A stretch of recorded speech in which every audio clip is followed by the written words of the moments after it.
Cette question présuppose déjà une foule d'autres questions qu'il faudrait répondre au préalable.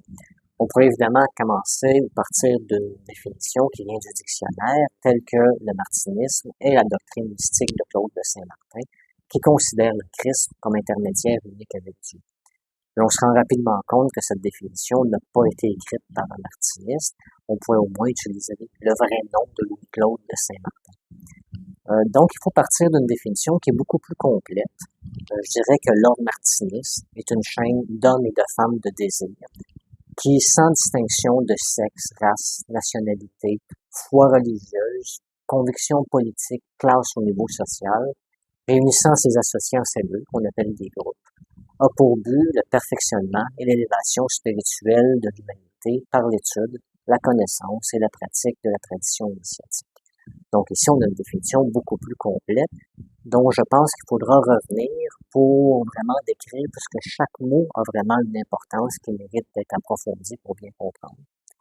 Mais on ne peut pas non plus vraiment bien comprendre cette définition si on ne l'encadre pas dans un ensemble de l'univers des groupes et des cheminements spirituels. Donc, en ce sens, le martinisme n'est ni un mouvement religieux, ni une secte. C'est un ordre. En fait, c'est une société secrète qui fait partie des ordres spirituels dans un ésotérisme non nouvel-âgiste. Et encore une fois, chacun de ces mots a son importance pour bien comprendre ce qu'est le martinisme et doit être compris avant même de déterminer les particularités de l'ordre.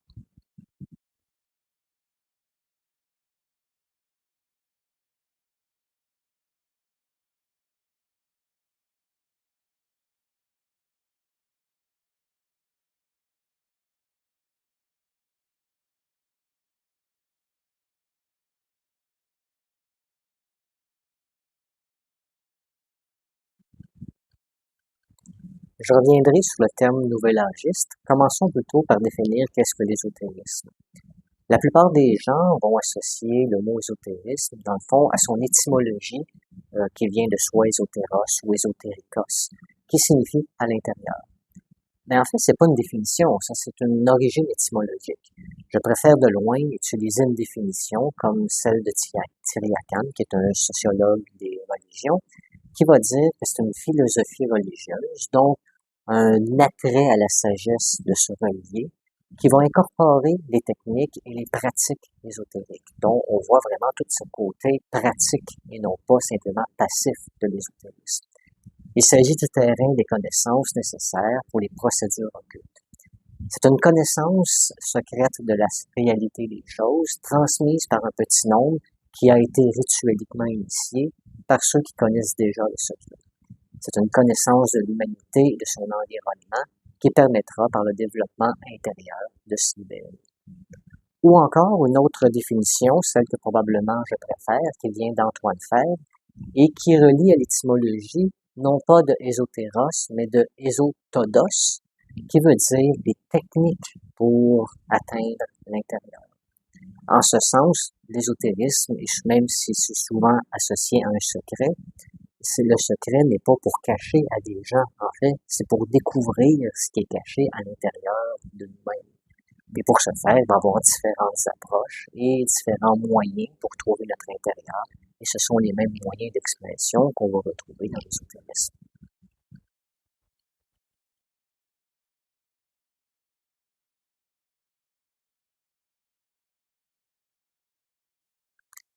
Il existe plusieurs approches de l'ésotérisme. Je les diviserais probablement en 7 catégories principales, dont la première serait l'occultisme, qui est un terme qui a beaucoup évolué avec le temps, qui vient du latin occultus, qui désigne des qualités non observables, des choses manifestées et observables. En d'autres termes, les anciens regardaient la nature et se disaient, lorsqu'il y a un événement incompréhensible, il y a sûrement une force cachée qui vient agir tout simplement. Dans le sens, par exemple, si toutes les choses descendent vers le bas, mais que les arbres poussent vers le haut, il se disait qu'il y avait une force occulte, une force cachée qui tirait tout simplement sur les arbres. Cette définition a eu lieu à une cours jusqu'environ au 16e siècle, où avec le siècle des Lumières, la pensée déductive, la science commence à s'implanter et que les gens se disent s'il y a des forces cachées dans l'invisible, dans l'univers, peut-être qu'on peut les étudier et s'en servir pour désigner plutôt des pratiques, des techniques, des procédures intentionnelles touchant la science des forces cachées dans le but d'obtenir une connaissance et une utilisation de ces forces. En ce sens, l'occultisme devient non plus simplement regarder des forces cachées, mais une science occulte. En ce qui nous concerne, c'est important, parce que l'occultisme et la ritualité ont un fort lien ensemble, si tant bien que le rituel est opératif, c'est-à-dire qu'il utilise vraiment des lois afin de provoquer un effet réel du visible vers l'invisible ou de l'invisible vers le visible. Évidemment, on ne parle pas ici d'un néo-occultisme nouvel-âgiste, c'est-à-dire qu'on utilise vraiment des lois existantes et non pas des idées qui sont sorties un peu de l'invention, de l'imaginaire de certaines personnes. Donc, c'est vraiment une question de science et d'étude de forces cachées et de mise en pratique et non pas une imagination de ces lois. La seconde approche, je dirais que c'est le mysticisme, qui est une recherche d'union et de révélation directe avec le divin. Donc, le mysticisme n'appartient clairement à aucune religion. C'est une expérience qui est au-delà de toutes les structures religieuses. En fait, c'est une union directe avec plus grand que soi. C'est probablement la voie la plus près de la définition réelle de l'ésotérisme, qui est une recherche d'expérience intérieure. Le problème du mysticisme, c'est que les grands mystiques ont eu de la difficulté à trouver des mots pour décrire leur expérience intérieure. Donc, si bien que le mystique est parfois vu comme une personne plutôt passive et réceptive, et que l'occultisme est vu comme une personne qui expérimente pour comprendre, il existe quand même des mystiques qui vont étudier l'occultisme afin de pouvoir décrire ce qu'ils ressentent. Et là, on arrive vraiment dans la définition du théosophe, qui est la troisième approche de l'ésotérisme. La troisième approche est tout simplement l'union des deux premières. Donc, on va parler de l'approche théosophique. Vous comprendrez que celle-ci est particulièrement importante pour nous puisque Saint Martin était appelé le théosophe d'Amboise et que l'ordre martiniste sous la filiation des Pays-Bas a justement une orientation davantage théosophique. Le premier à avoir utilisé ce mot était Ammonius, mais ce sont surtout les écoles néo-platoniciennes qui vont commencer à l'employer et qui vont pouvoir vraiment bien le décrire. Ensuite, on va retrouver par les gnostiques, les pères de l'Église chrétienne, plusieurs théosophes comme Clément d'Alexandrie ou Origen. Et on arrive au 16e, entre le 16e et le 19e siècle, où là, il va vraiment avoir plusieurs théosophes qui vont apparaître. Il va y avoir Jacob Böll, le théosophe de Görlitz. Il va y avoir Gichtel, le théosophe d'Amsterdam. Évidemment, Louis-Claude de Saint-Martin, le théosophe d'Amboise. Il va y avoir Swedenborg, le théosophe suédois, ou encore Baader, le théosophe de Munich. Au 18e siècle, les grands théosophes vont participer par leur liberté de pensée à la croissance ou l'apparition de plusieurs sociétés secrètes qui vont soit encore exister aujourd'hui ou qui vont être les précurseurs des sociétés secrètes d'aujourd'hui. On pourrait dire que, en fait, il y a deux grands personnages qui, à eux seuls, vont avoir amené toute la mystique théosophique du siècle des Lumières. Il y a Martinez de Pasquale avec son approche opérative et Louis-Claude de Saint-Martin par son approche réceptive. Donc, revenons un peu au fondement idéologique de la théosophie. Parce qu'il faut comprendre que la théosophie, c'est une expérience, mais c'est aussi une mise en pratique de cette expérience, la mise en pratique d'une mystique. C'est l'étude non pas d'un Dieu, comme on retrouve dans la théologie, mais de la sagesse divine qui en soi se retrouve partout. Donc, la théosophie est comme le cœur même des vérités dont le culte va se retrouver tout simplement dispensataire, quelle qu'en soit son origine culturelle, temporelle ou religieuse. En ce sens, la théosophie est une expérience de vie bien plus qu'une doctrine. Et on peut se permettre de répandre une phrase d'Antoine Fèvre qui dit « Les barrières confessionnelles n'importent guère à l'ésotérisme et que la théosophie, pas plus qu'une mystique, n'appartient à aucune religion particulière. » De toute façon, on n'étudie pas une mystique, on la vit. J'aime bien définir le théosophe personnellement comme un mystique rationnel, deux mots qui au préalable ne semblent pas vraiment aller bien ensemble, mais qui décrivent pourtant très bien l'utilité de l'occultisme dans le mysticisme, qui va permettre de développer un langage, de l'expérience pratique pour décrire la mystique que la personne va recevoir elle-même. Pour ne pas prendre trop de temps, je vais décrire les dernières approches plutôt dans un bloc, plutôt ensemble. La prochaine approche serait l'approche symbolique. Premièrement, il est faux de penser qu'un symbole est fait pour cacher quelque chose. Bien au contraire, le symbole va permettre de rendre clair à l'intuition ce que le raisonnement ne peut lui-même comprendre. Donc, en ce sens, j'aime bien la phrase de Louis-Claude de Saint-Martin dans son livre rouge, qui va dire que le symbole a le défaut d'être trop pour celui qui comprend et presque rien pour celui qui ne comprend pas. Une autre approche possible serait l'approche initiatique. Évidemment, là encore, il y a beaucoup de définitions possibles. Je me contenterai de 3 très courtes. Je dirais que l'approche initiatique, c'est un rite de passage. Je dirais aussi que c'est la réception d'un philosophe d'une tradition par un autre philosophe. Et je dirais que c'est la présentation du néophyte à l'égrégore d'un groupe, tout autant que l'égrégore du groupe à un néophyte. De là l'importance des filiations ininterrompues, car comment pourrait-on présenter un néophyte à un égrégore si celui qui le présente ne connaît pas lui-même?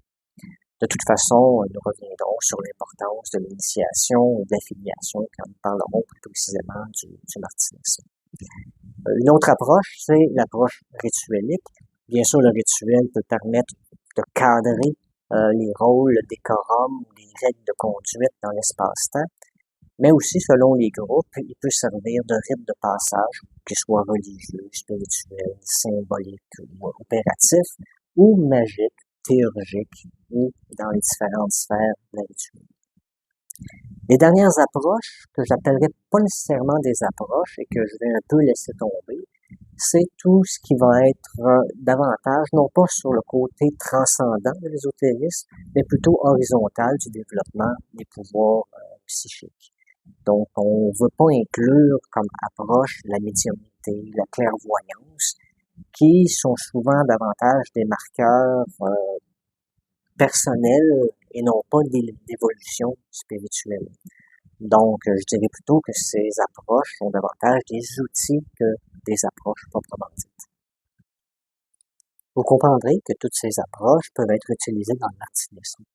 Parce que l'ésotérisme, c'est aussi une culture englobante, une façon de penser et de voir le monde. D'une certaine façon, l'ésotérisme se trouve à être entre la science et la religion pour créer un troisième point qui va être au-delà de la dualité des deux premiers.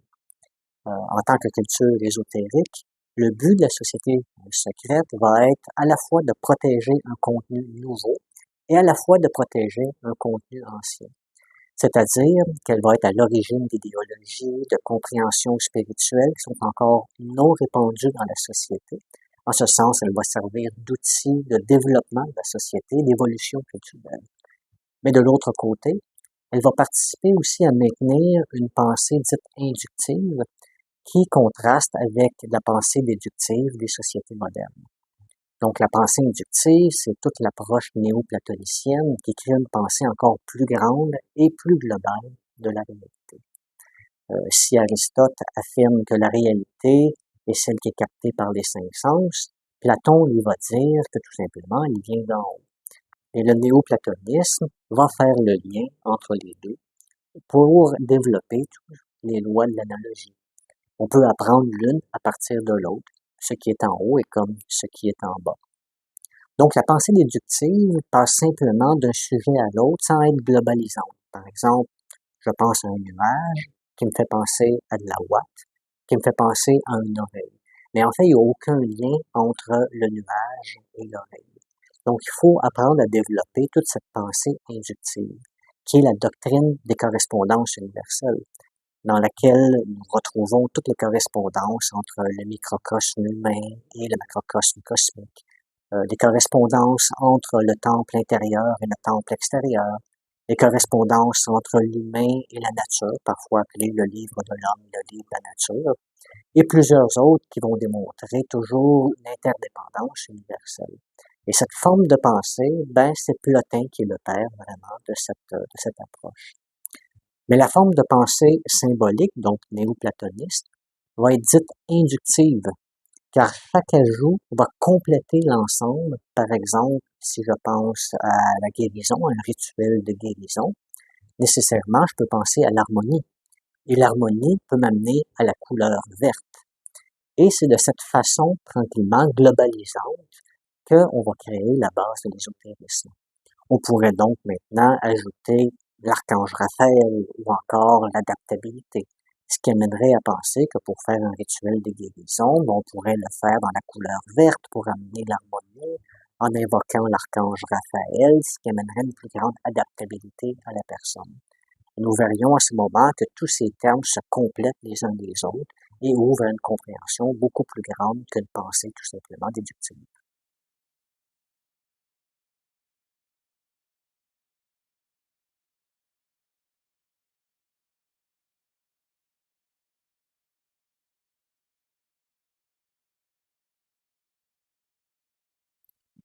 Maintenant, nous avons mieux défini ce qu'est l'ésotérisme. On pourrait avancer dans ce qu'est le martinisme pour sa structure. En disant premièrement que le martinisme, comme on l'a déjà décrit, est un ordre, donc n'est pas ni un mouvement ni une secte. Par définition, un mouvement religieux est une association de gens qui acceptent une idéologie et qui a pour but de promouvoir cette idéologie.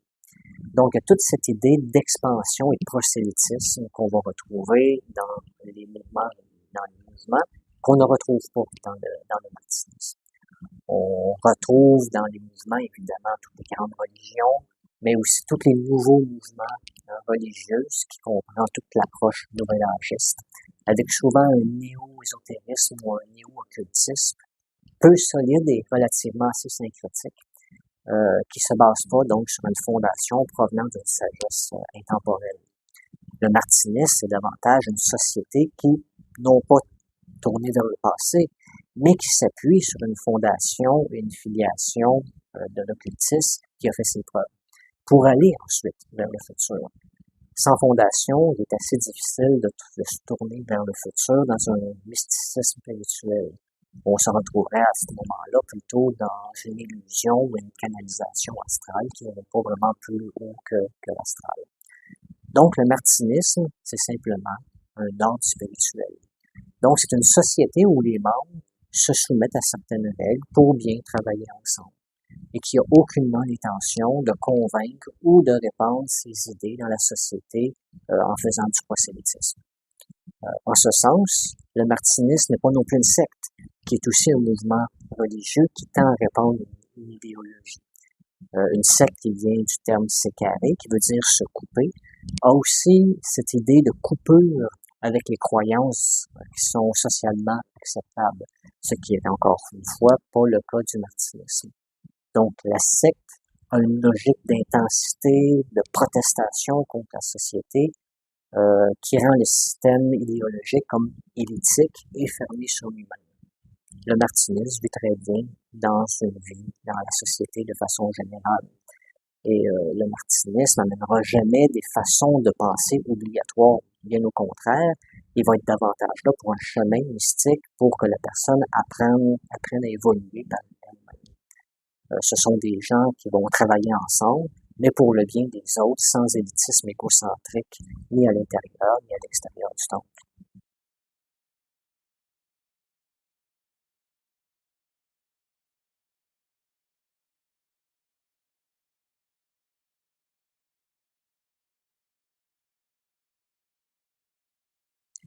Nous savons maintenant que le martinisme est un ordre spirituel dans l'ésotérisme. Maintenant, qu'est-ce qu'une société secrète dans le domaine de l'ésotérisme? Il faut immédiatement faire une différence entre un groupe et une société. Et ce qui va faire la différence, c'est vraiment l'interaction des gens à l'intérieur. S'il est vrai qu'un groupe, c'est un ensemble distinct de choses ou d'êtres de même nature réunis dans un même endroit, par exemple dans une conférence, les gens qui sont ensemble, une société, c'est beaucoup plus que ça. C'est pourquoi qu'on a raison de dire que la simple juxtaposition des individus, des gens qui sont présents, ne constitue pas en soi une société. Pour qu'une société vraiment se constitue, il faut que les individus qui sont présents aient réagi les uns sur les autres. et que par cette réaction, chaque être, chaque personne s'en trouve modifié et qu'ils évoluent tout simplement. C'est important car ça nous permet de comprendre ce qu'on entend vraiment par société secrète, qui n'est pas une société occulte, c'est pas une société cachée. On a juste à aller sur Internet pour se rendre compte qu'il y a des dizaines de milliers de sites sur le martinisme. Donc, on peut pas dire que c'est une société cachée. Mais c'est une société secrète dans le sens que c'est la socialisation qui est secrète et que c'est ce qui vient de l'intérieur, comme l'identité des membres, les initiations, les rituels, les processus d'évolution qui vont demeurer secrets pour éviter tout simplement de faire des vagues entre la culture ésotérique et la culture civile. Le secret va offrir en quelque sorte la possibilité d'un autre monde à côté du monde visible. C'est pourquoi que le secret prend une telle importance.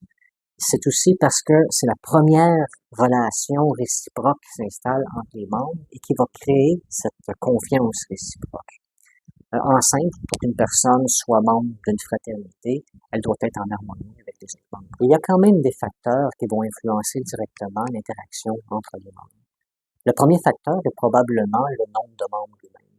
Le martiniste cherche à avoir dans ses groupes un nombre de membres pas trop grand afin que chacun s'implique vraiment pleinement dans le travail.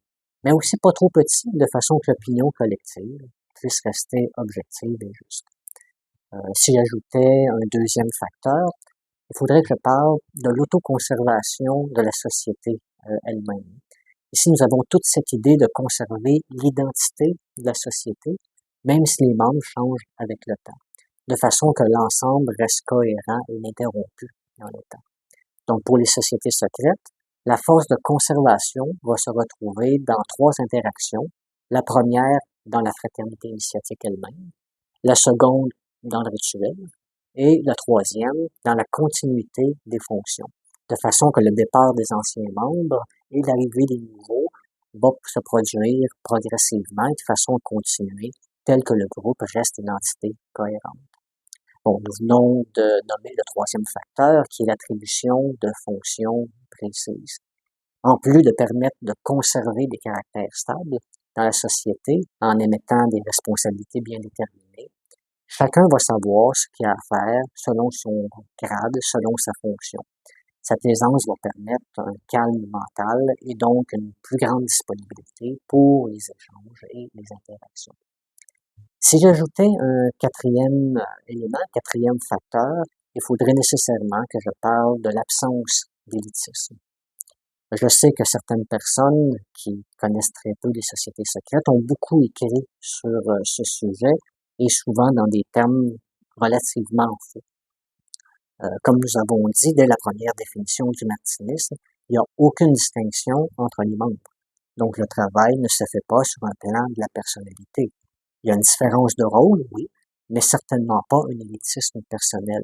Il n'y a pas de recherche de reconnaissance dans une fraternité égalitaire. Alors, est-ce qu'il y aurait une subordination reliée au rôle ou est-ce que l'officiant principal a un ascendant sur les autres?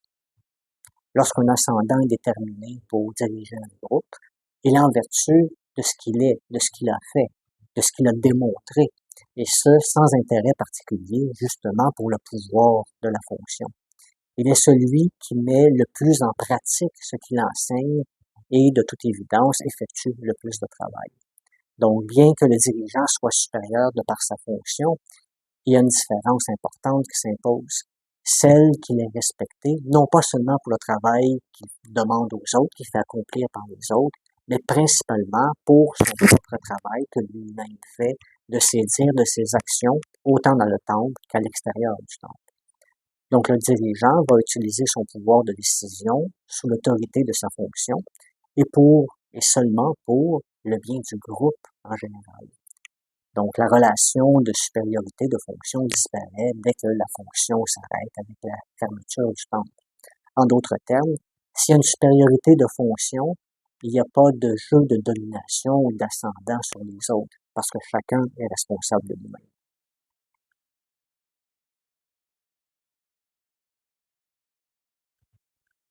En conclusion de cette partie, nous pouvons dire que le martinisme est au départ une société secrète initiatique comprise dans l'ésotérisme. Il est un ordre, Il n'est ni une secte, ni un mouvement religieux qui cherche une expansion en nombre et à répandre une doctrine. Il s'agit donc d'une société, avec tout ce que cela comporte, dont l'interaction entre les membres n'est pas divulguée à l'extérieur du cercle des membres. Le martinisme n'est pas lié au développement horizontal de la morale sociale, mais uniquement sur l'axe vertical de la spiritualité, ce qui le détache des liens monétaires et politiques. L'ordre ne crée pas d'élitisme, puisque les mystiques ne touchent pas une seule catégorie de gens ou une seule stratification de la société. Le martinisme est une société qui conserve l'approche spirituelle inductive et néo-platonicienne, selon la théosophie de Louis-Claude de Saint-Martin, et s'inscrit dans la culture ésotérique. En ce sens, le martinisme prédispose à la protection d'un contenu mystique moins présent dans la sphère sociale d'aujourd'hui. Puisque la société secrète est à l'origine d'idéologies non répandues dans la culture moderne, à pensée plutôt déductive, elle est une force paradoxale de contre-culture qui en même temps participe au développement et à l'évolution de la société. Le secret prend une grande importance parce qu'il est la première relation qui s'installe entre les membres, par la confiance réciproque nécessaire pour conserver la protection et l'intégrité du groupe et des individus le constituant, tout en offrant la possibilité d'un autre monde à côté du monde visible, et tout en évitant l'hostilité de ceux qui ne sont pas en accord avec les idées prônées par le groupe. Le martinisme sert au développement d'une culture, d'une forme de pensée ésotérique, donc un chemin ou une méthode vers l'intérieur de soi, ésotodos, qui provient d'une longue tradition de penseurs ayant utilisé une ou plusieurs approches de l'ésotérisme.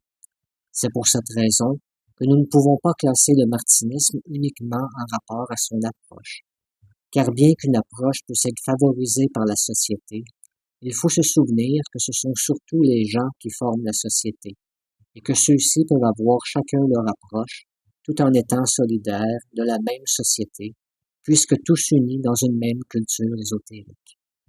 Nous pouvons par contre déterminer l'approche de Louis-Claude de Saint-Martin, qui était clairement un théosophe, ce que nous avons appelé un mystique rationnel, et un théurge de par son premier maître Pasquali, mais ceci sera développé dans la seconde partie de l'entrevue.